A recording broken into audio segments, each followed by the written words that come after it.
Hello again, folks. So just back for part two, and it seems that none of the reporters are actually accounting experts, which to me seems a little bit, yeah, maybe the reporters could be of a better standard to bring a better viewpoint to the viewer who's interested to know what the hell's going on.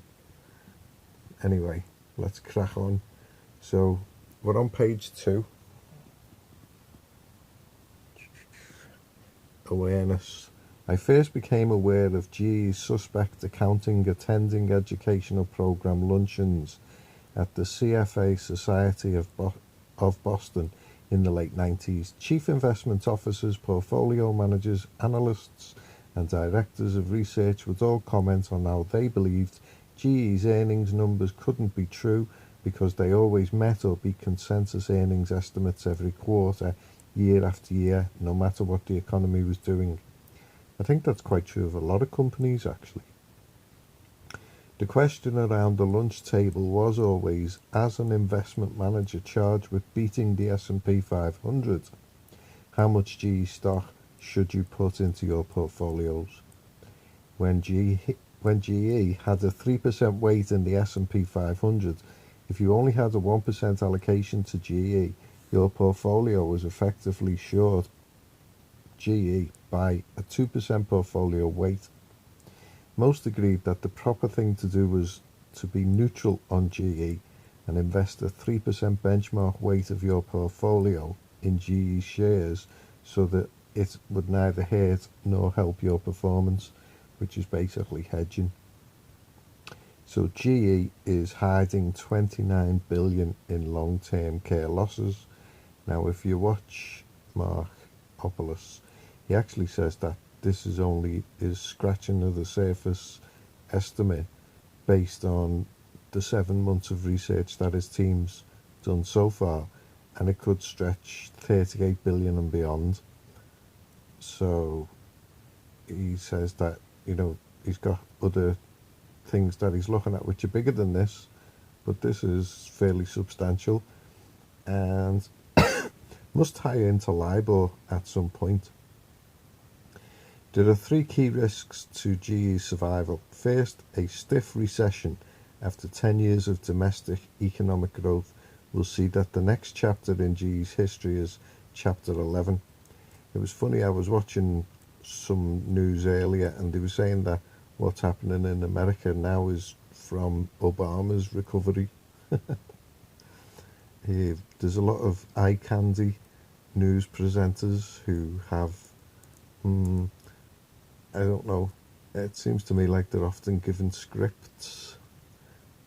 That's just to be conservative. Second, in 2021, there isn't going to be any positive cash flow, which is the fairy tale that GE's new management team is pitching, because an accounting rule change for insurance liabilities and significant under-reserving is going to cause GE to take 29 billion in additional reserve hits for its long-term care liabilities. Third, assuming GE can avoid a recession and somehow borrow enough to fund its LTC liabilities, the long-term care, it will next face repaying its 107 billion in debt and also covering its 27 billion in pension liabilities.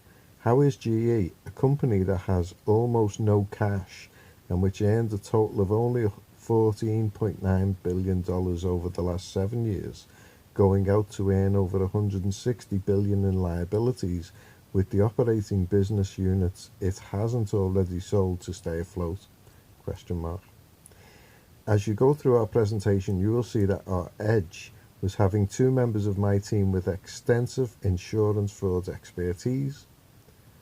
They own a forensic accounting and consulting firm in Baltimore which specializes in this field. The GE LTC story is very similar to AIG's Financial Products Corporation, AIGFP, and how that ill-fated unit destroyed AIG's share price and resulted in a $189 billion government bailout to keep AIG alive. That's the American insurance group, I believe. For many years, AIG-FP sold credit default swaps, took the premiums as earnings, and never set aside proper reserves until 2007-2009 global financial crisis revealed that the underlying securities AIG-FP was guaranteeing were anything but the solid credits AIG thought they were. AIG's stock price enjoyed those earnings for many years until the risks became apparent. Too late for AIG to survive without government assistance. So it's a bit like, isn't it, Shlomo and Shmuley? You know, they're in the bank and they both got loads of money on them. But Shlomo owes Shmuley a load of money. Next thing, a load of bank robbers come in, and Shlomo says to Shmuley, "Hey, here's that 50,000 I owe you." So GE's LTC reinsurance units are part of GE Capital, GEC, and GEC was very happy to imprudently account for LTC insurance premiums. I'm seeing what's going on. GE Capital, as we've just seen with Chase Morgan, accepted for value, was kicking them all in the nether regions, and the credit companies are folding, and well, in the place where the market's being dragged, credit is going to have no value. Just hang that up in your mind.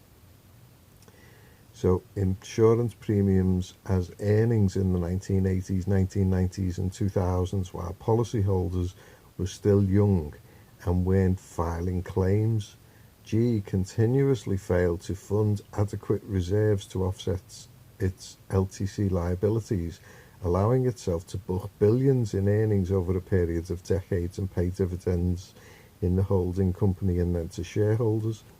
Again, this is like the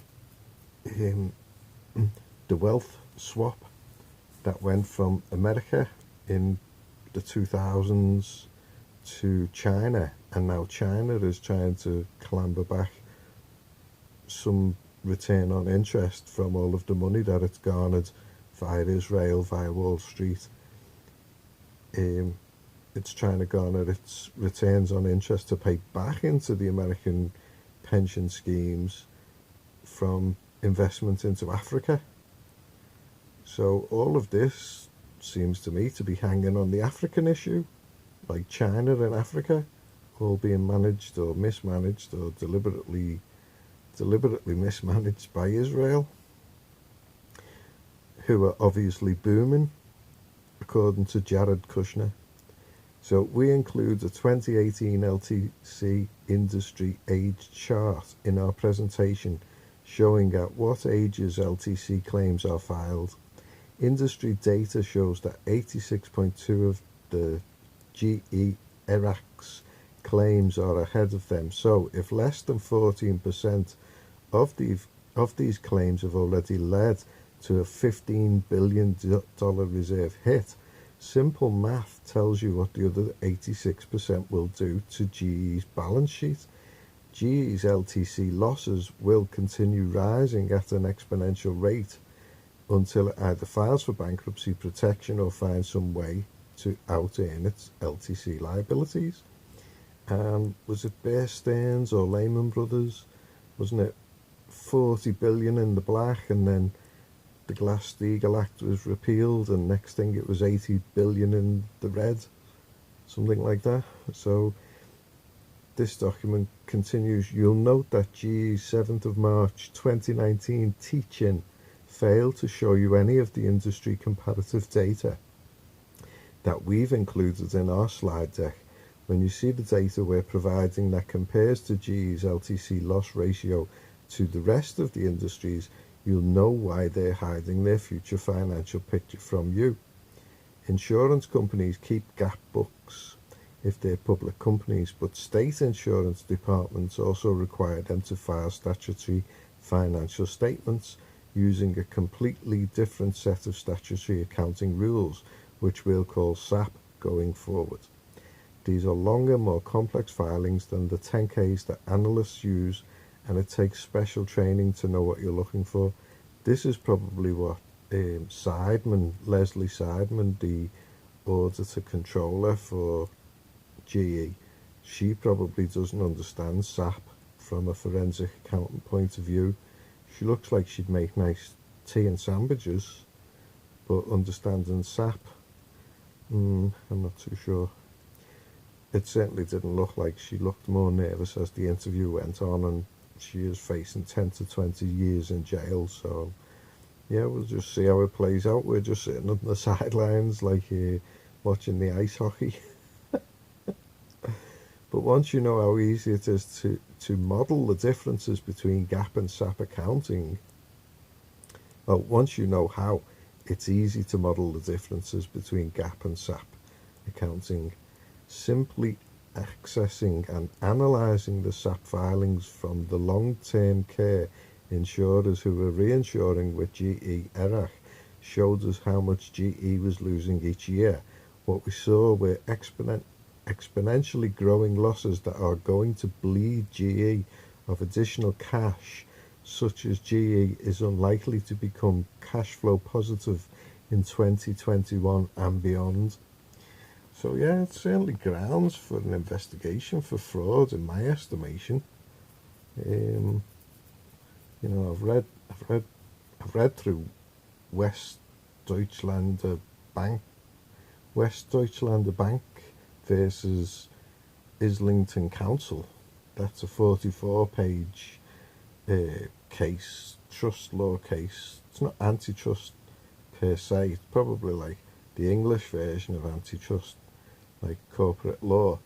But that's a heavy case in order to help to understand these types of things. You know, if we're coming up to a bankruptcy, could be coming up to much more, could be coming up to criminal proceedings, you see. So although the Westdeutsche Bank versus Islington Council wasn't a criminal case per se, much of the overlap was kept in the civil jurisdiction, in the equitable jurisdiction even, and it sort of outlines the path of how corporate law is underpinned by trust law. I think Westdeutsche Landesbank won. Actually, it was something over £2 million for some land that they've rented for a bank that they wanted to set up, and the council wanted to end the lease or something like that. I mean, it happens a lot. It's just happening now with the locally here with the horse sanctuary. The horse sanctuary could be forced to move over council lease wrangle. So the council, they only do leasehold now. They won't do freehold, but the land's worth 55,000 if it was to be sold, but the council will only give it on a lease for the higher value of 85,000. So yeah, quid's in for the council. Anyway, I'll leave it at that because I'm going to read a bit more myself and prepare for part 3. Thanks for watching, folks.